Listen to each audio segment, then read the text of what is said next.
Welcome back to Historical Hot Messes.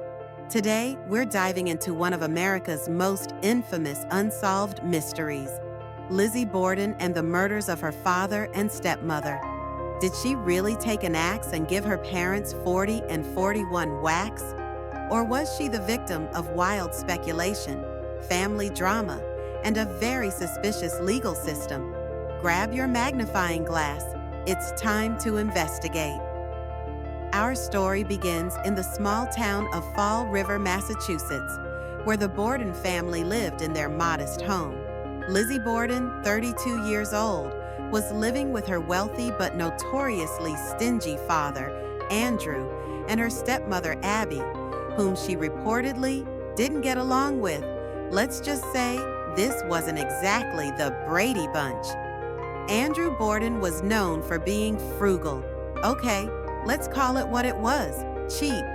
Despite being one of the wealthiest men in town, he made his family live like they were one paycheck away from the poorhouse. Add to that the tension between Lizzie and her stepmother, who she allegedly called Mrs. Borden instead of Mom, and you've got a recipe for dysfunction. On the morning of August 4th, 1892, Fall River was rocked by the gruesome murders of Andrew and Abby Borden.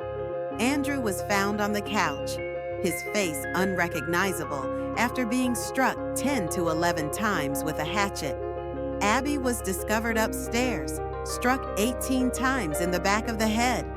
The scene was brutal, to say the least.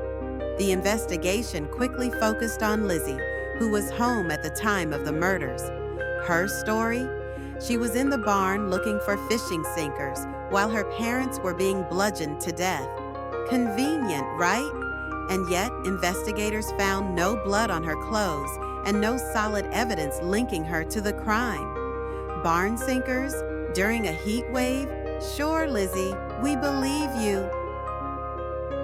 During her trial, Lizzie played the role of the innocent Sunday school teacher, but the evidence wasn't exactly in her favor. She had allegedly tried to buy prussic acid, a poison, days before the murders. Oh, and let's not forget the infamous dress burning incident, where she destroyed a potentially blood-stained dress. Motives? Let's count them. Tension with her stepmother over inheritance. Resentment toward her father for his penny-pinching ways. And then there's the big one. Money. Lizzie stood to inherit a small fortune if her father and stepmother were out of the picture. Despite the circumstantial evidence, Lizzie was acquitted. Why? Many believe it was because Victorian society couldn't fathom that a respectable woman like Lizzie could commit such a gruesome crime. She walked free and even moved into a fancy house afterward, living off her inheritance. But was Lizzie actually guilty? Some theories suggest she had an accomplice, possibly the maid, Bridget Sullivan. Others argue it could have been someone outside the family entirely. The truth, we'll probably never know. So, what do we learn from Lizzie Borden? 1. Victorian-era investigators weren't exactly the FBI. 2. Family drama and money make a dangerous mix.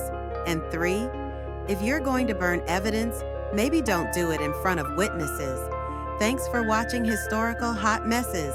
Don't forget to like, subscribe, and hit the bell for more scandalous stories from history. See you next time.